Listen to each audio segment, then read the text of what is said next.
Estamos en estudios y vamos a conversar de inmediato con el ministro de Educación, Ricardo Cuenca. El ministro de Educación fue el coordinador de este grupo que formó el presidente de la República de Ministros para diseñar las variables y crear esa matriz bajo la cual se analiza y se toman medidas respecto a las restricciones que puede imponer el gobierno, como por ejemplo la extensión o no del toque de queda o las cuarentenas focalizadas. Ministro, muy buenas noches, gracias por estar con nosotros. Muy buenas noches, Mablia, muchas gracias por la invitación. No, al contrario, esta mañana en Canal N la ministra de Vivienda hablaba de una nueva evaluación sobre una cuarentena rígida.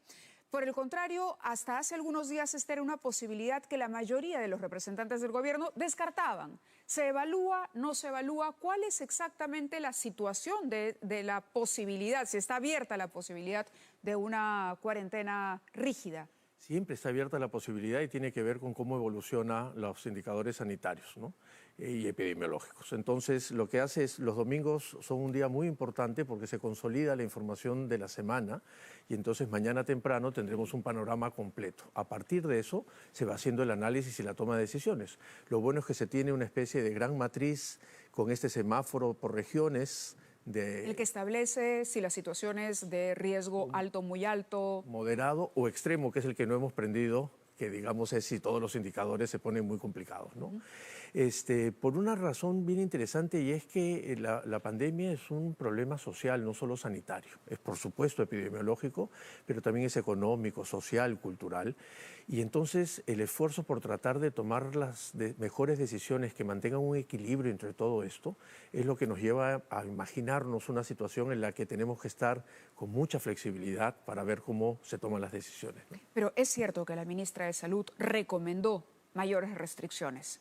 No solo ella, sino en general hay mayores restricciones para todos. Si uno mira lo que ya está puesto, hay mayores restricciones. Lo que pasa es que no siempre creemos que la única mayor restricción es el confinamiento. Claro, se lo digo a raíz de esta polémica que surgió entre lo que había dicho en su momento el ministro de Economía y que luego hoy en una entrevista también ha reconocido. Es decir, él mismo se retractó de declaraciones que dio cuando no creía que esta segunda ola se iba a presentar, cuando veía baja la probabilidad de que ocurra, pero que sin embargo hoy reconoce el mando, la palabra final respecto a esas medidas la tiene el Ministerio de Salud. Sí, sin duda para las medidas la autoridad es la autoridad sanitaria, la del Ministerio, ¿no es cierto? Lo que sucede es que efectivamente, más que unas discrepancias, lo que hay es tratar de buscar poner por delante todas estas aristas de una situación sumamente compleja. Usted no se puede imaginar, Mávila, la cantidad de discusiones que hemos tenido solo para el diseño de estos elementos durante 2 semanas, porque la situación es mucho más compleja. ¿Puede mencionar cómo funciona esto de la matriz, que quedó un poco confuso? Sí, efectivamente. Lo que pasa es que a partir de este conjunto de indicadores epidemiológicos, sanitarios y económicos se construyeron 4 escenarios. Un escenario de alerta moderada, porque ninguna región en el país está libre de la situación, una alta, una muy alta y una extrema. Estas 3 primeras es donde se ubican un conjunto de departamentos o de regiones en el país, incluso a nivel provincial. El caso más emblemático es la región de Ancash, en donde la provincia del Santa y la ciudad de Chimbote es la que hace elevar los indicadores, porque la zona de Huaraz, la zona andina del departamento, tiene mejor controlado los indicadores epidemiológicos. ¿Por qué Lima es distinta a Lima provincias? Porque ahí es donde juega esta matriz, es decir, los pesos de los indicadores económicos. ¿Es por indicadores económicos? No solo, porque concentra la mayor actividad económica. Es la intersección de los económicos más los sanitarios más los epidemiológicos. Por ejemplo, en Lima provincias, la capacidad de atención en camas, la capacidad de atención sanitaria en general es mucho menor que en Lima metropolitana. Y entonces se le sube el estado de alerta según van funcionando estos indicadores, porque vamos adelantándonos a no llegar a una situación en la que va a ser más difícil entrar. Entremos al tema de educación, que preocupa mucho. Antes de salir al aire comentábamos lo que va a suceder con los chicos. Le mencionaba yo un estudio a nivel mundial que señala que definitivamente van a sufrir los estudiantes en el desarrollo de sus habilidades cognitivas e intelectuales a causa de este encierro. ¿Cómo se está manejando el tema en el Perú? Usted ha dicho que se va a volver a un sistema mixto. ¿Esto ya es un hecho o también dependerá de esa matriz? Siempre depende de los indicadores, que es aquello que mandan, ¿no? Lo que tenemos diseñado ya es un sistema gradual, por supuesto, voluntario, seguro y flexible, que nos va a permitir ir acercándonos a niveles de presencialidad. Empezamos con un nivel de semipresencialidad y así ir avanzando, que es el esquema que además la mayoría de países del mundo ¿El ha año hecho. escolar comenzará cuando regularmente comienza? Sí, el 15 de marzo, como ya lo anunciamos, va a ser el primer mes remoto. Iba a empezar a aplicarse este sistema semipresencial, pero los indicadores de este momento actual nos han hecho ver que en las progresiones hacia el 15 de marzo vamos a estar en una situación todavía compleja y entonces hemos corrido la presencialidad o la implementación de ese sistema mixto hasta después del 15 de abril. ¿Cuántos alumnos han dejado de ir a los colegios privados para ir a los estatales? Esto también era importante. Entiendo que hay un porcentaje, 50%, ¿se puede decir? No, un poco menos. Lo que pasa es que es en dos porciones. En mayo del año pasado hubo una primera migración de aproximadamente 110.000 estudiantes, 120.000 Que estudiantes. dejaron la escuela privada. Y migraron hacia la escuela pública y fueron, por supuesto, acogidos por el Estado, porque el Estado es garante del derecho a la educación.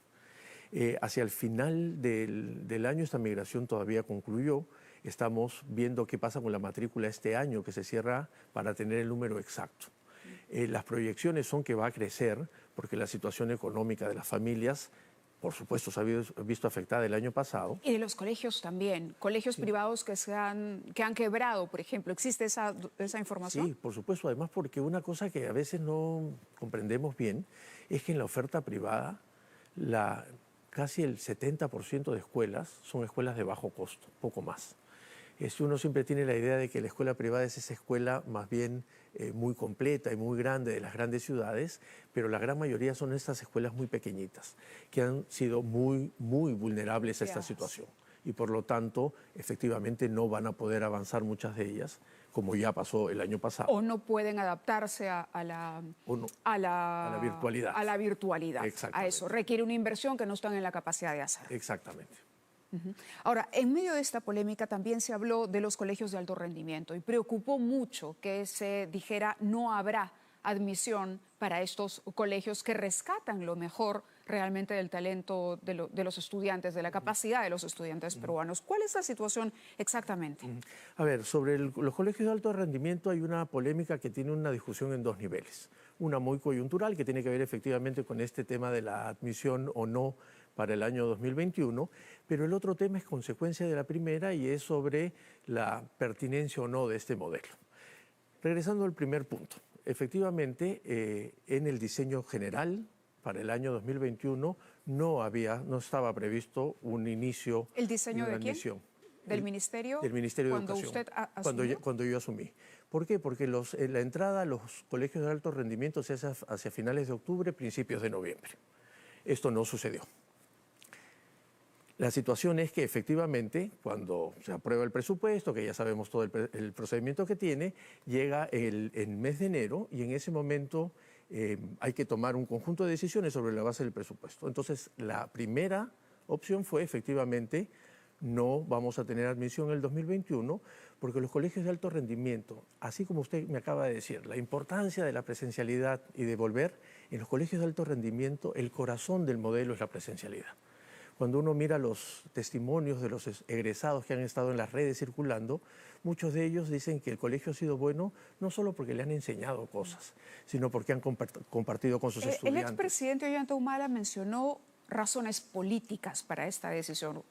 ¿Cuál sería la respuesta? Que no hay ninguna razón política para tenerlo, es más bien técnica. Tanto es así. Técnica porque no se cuenta con la capacidad para atender virtualmente a estos estudiantes, porque el presupuesto se ha visto afectado. ¿Cuál es esa razón técnica? La razón técnica tiene que ver con esta razón fundamentalmente pedagógica.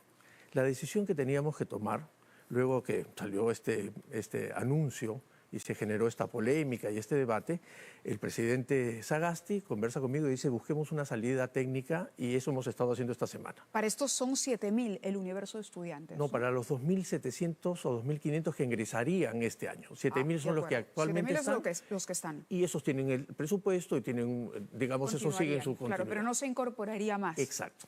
¿Por qué? Porque lo que buscamos era un equilibrio entre maximizar la admisión y maximizar la presencialidad. Porque, insistimos, el modelo se asienta en el tema de la presencialidad. Y en ese juego hemos estado, empezamos a ver si hacen, por eso dije, vamos a tener una admisión acotada. Vamos a ver cómo avanzamos, si en 30%, cuánta presencialidad. Entonces, de los 2.500 solo entraba el 30%. Cuando hemos avanzado a 60% y mirar cuánta presencialidad tenemos. ¿Cuál es la conclusión que hemos llegado? Y se lo cuento, Mávila, para que lo sepan, la decisión que hemos tomado recién ahora que hemos terminado de hacer todos los cálculos en los trabajos. El Ministerio de Educación ha decidido abrir la admisión para el 100% de los estudiantes del COAR. 2.700. Los 2.700. ¿Esto qué supone? Un sacrificio en la presencialidad, porque por las normas que tenemos hay un aforo del 50%. Esto supone que no todos los estudiantes que van a ingresar recién van a poder ir de manera presencial al COAR. Vamos a buscar estrategias para focalizar cómo es que van a volver a la presencialidad, que van a ir desde priorización, por ejemplo, para los estudiantes de quinto de secundaria, que el año pasado han tenido el COAR virtual todo el año. Pensar en aquellos estudiantes que no tienen conectividad en sus casas y que deberían asistir al colegio. El COAR presencial tiene un paquete, un kit de salubridad muy importante que incluye pruebas antigénicas, que incluye, por supuesto, mascarillas, alcohol y Pero hay un tema de costo también. Hay un tema de costo también, que es en la segunda parte de la discusión. Entonces, va a haber admisión al 100% de los estudiantes, esto va a haber afectado los niveles de presencialidad, va a ser muy gradual. En el mejor de los casos, además, si las condiciones epidemiológicas no lo permiten, los ingresantes de tercero de secundaria, que son los que ingresarían ahora, probablemente lo hagan hacia final del año. Entonces, ahí tenemos una situación que hay que ir manejando con los equipos técnicos en el Ministerio. Pero para tranquilidad de todos, hay afectación en la presencialidad, pero hay una admisión del 100% de los estudiantes. De acuerdo. La segunda parte del debate es un tema muy importante. Como gobierno de transición, lo que hemos decidido es solicitarle, el viernes tuvimos una reunión con el Pleno del Consejo Nacional de Educación, que ellos lideren un grupo de trabajo para preparar un conjunto de propuestas alrededor de la educación secundaria que permita entregarle al próximo gobierno una discusión mucho más ordenada. De momento, la educación, ¿a qué se refiere con...? La educación secundaria, de momento, además del tema regular, tiene 8 modalidades. Una de ellas es el COAR. Pero también tenemos la alternancia, la residencia, la jornada escolar completa, una serie de modalidades que se fueron construyendo desde el año 2014 y que han seguido allí como anexos satélites del sistema regular. Estas son muy vulnerables en crisis como la que estamos viviendo porque hay menos dinero y entonces te aseguras lo regular y aquellos que son programas empiezan a verse afectados. Entonces la propuesta que tenemos es abrir un debate sobre la pertinencia o no del COAR, sobre la pertinencia de la jornada escolar completa. Evaluar cada una de estas modalidades. Evaluar cada uno, ¿no es cierto? Entre otras cosas he dispuesto, porque descubrimos que habían alrededor de 4 o 5 estudios que evaluaban los colegios de alto rendimiento que no habían sido publicados todos. Y ahora los vamos a publicar para abrir el debate, porque lo que tenemos, la gran enseñanza, Mávila, si me permite, que hemos tenido en estas semanas tan intensas, es que como sociedad nos es más fácil atrincherarnos que dialogar. Es más fácil hacer arengas que reflexionar. Y yo creo que eso es un paso importante que tenemos que dar. Hoy por hoy, perdóneme la interrupción, ¿el Estado está preparado para atender las necesidades de estos estudiantes? No hablo ya exclusivamente de los COAR, sino en general, que va por cuestiones económicas o porque el colegio, finalmente también razones económicas, dejó de funcionar, van a tener que recibir educación desde el sector público. ¿Están en capacidad? ¿Han calculado de cuántos van a tener? ¿Cuántos más educandos van a tener este año en comparación al año pasado? Vamos a tenerlo ahora que se cierre la matrícula, pero el compromiso del Estado, independientemente de quién esté sentado en el ministerio o quién sea el presidente de la República, es siempre velar por el derecho a la educación de todos los niños y de todas las niñas. Correcto, pero no tiene la data exacta todavía no. de cuántos más van a tener que asumir por la situación de emergencia. Y para eso está el Estado, precisamente el rol subsidiario del Estado que contempla la Constitución. Una última pregunta, y la preocupación de muchos padres en sus casas es ahora, los chicos han pasado de año, pero a ver, no han llevado el colegio, no han hecho las clases como deberían haberlas. ¿Están preparados para encarar un próximo año? Se dijo que todos iban a pasar. ¿Cómo se va a manejar este programa? Especialmente para los chicos que terminan secundaria, por ejemplo, y que ya pensaban en elegir una carrera, una universidad, pero que sienten que no han terminado realmente la secundaria porque hay cabos sueltos en su formación. Entre enero y febrero estamos trabajando lo que se llama la carpeta de recuperación, ¿no es cierto? Cada docente se comunica con los estudiantes que necesitan efectivamente afianzar algunos aprendizajes que no lograron consolidar durante el 2020. Luego de eso, en el sistema está contemplado trabajar entre abril y junio de este año unos procesos de también recuperación. Estamos tratando de consolidar esos aprendizajes para que efectivamente demos cuenta, luego de este mes virtual que tenemos, de unos diagnósticos de los docentes con sus estudiantes, ver cómo es que continuamos en los planes de estudio. El gran objetivo, Mávila, del Perú y de todos los sistemas educativos en el mundo es ir volviendo a la presencialidad. La educación ha sido contenida y creada en la presencialidad, en la interacción de las personas. Y esta situación nos ha puesto en el enorme desafío de decir tenemos que comportarnos de una manera para la que no fuimos creados. Y los sistemas educativos tienen que recuperar ese espacio y ojalá lo más pronto posible. De eso se trata y eso le pedimos que sea lo más pronto posible. Muchas gracias, ministro, por haber estado con nosotros aquí en los estudios de Cuarto Poder.